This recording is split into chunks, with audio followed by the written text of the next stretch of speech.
Budget 2024 पेश हुआ, क्या कहेंगे और किस तरीके से हितकारी देखते हैं बजट? मैं अपने इस जो 2024 का जो बजट जारी हुआ है, इस बजट को जो इतना लाभकारी है,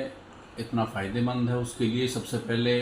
अपने देश के यशस्वी प्रधानमंत्री आदरणीय नरेंद्र मोदी जी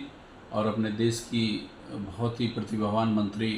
वित्त मंत्री आदरणीय निर्मला सीतारमण जी को बधाई देना चाहता हूँ कि एक ऐसा शानदार बजट, एक ऐसा अत्यंत महत्वपूर्ण बजट उन्होंने इस देश के लिए 2024 के लिए पास किया है, जिससे हमारे देश के सभी वर्गों को, चाहे उसमें किसान हो, चाहे उसमें महिलाएं हों, चाहे उसमें बुजुर्ग हों, चाहे नौजवान हो, सभी क्षेत्रों को लेकर और विशेष तौर पर इंफ्रास्ट्रक्चर को और कैसे मजबूत हमको करना है, इस पे कार्य करने का काम इन लोगों ने किया है। तो मैं पुनः इनको बधाई देता हूँ और शुभकामनाएं देता हूँ कि एक ऐसा बजट देश के हित में इन्होंने 2024 में जारी करने का काम किया। विपक्ष इस बजट को लेकर काफ़ी नाखुश है, वो कह रहे हैं बजट लोगों के हित में नहीं है। देखिए, विपक्ष का काम हमेशा विरोध करने का है। आप देखिए, जब से विपक्ष बहुत लंबा समय हो गया, विपक्ष बहुत विचलित है और विपक्ष की जो सत्ता की जो चटपटाहट है, वो हमेशा देखने को मिलती है। उस कारण से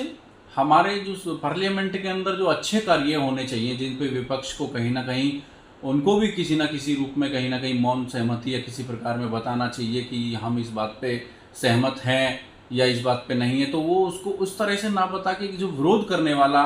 जो विषय है उसको ज़्यादा लेके आगे बढ़ते हैं। और विपक्ष का काम अब इस समय, देश के विपक्ष का काम केवल एक रह गया कि चाहे कोई भी विषय, चाहे देश के हित के लिए आए, चाहे देश के किसी भी अच्छे क्षेत्र के लिए, कार्य के लिए आए, तो उनको केवल उसका विरोध करना है। उनका कहना है कि अभी जो यूपी में जो चुनाव होने हैं, उपचुनाव होने हैं, इस बजट से नाखुश है जनता, इसलिए प्रभाव पड़ेगा उन चुनावों पे। देखिए, बजट मैंने आपको बताया कि बहुत अत्यंत महत्वपूर्ण है और उत्तर प्रदेश के लिए भी विशेष रूप से महत्वपूर्ण है। और उत्तर प्रदेश आने वाले वर्षों में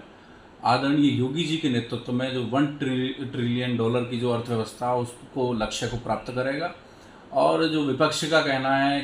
तो मैं उसके बारे में आपको बताना चाहता हूं कि विपक्ष तो हमेशा यही बात कहता है, लेकिन आपने देखा होगा कि उत्तर प्रदेश की महान जनता ने 2017 में बहुत बड़ा जनादेश भारतीय जनता पार्टी को दिया, 2022 में बहुत बड़ा जनादेश भारतीय जनता पार्टी को दिया और आने वाले उपचुनावों में भी भारतीय जनता पार्टी की बहुत बड़ी जीत उत्तर प्रदेश के अंदर होगी। और आने वाले 2027 के अंदर जो आगामी विधानसभा के चुनाव हैं, उनको हम आदरणीय मोदी जी के नेतृत्व में और आदरणीय योगी जी के नेतृत्व में प्रचंड बहुमत के साथ जीतेंगे।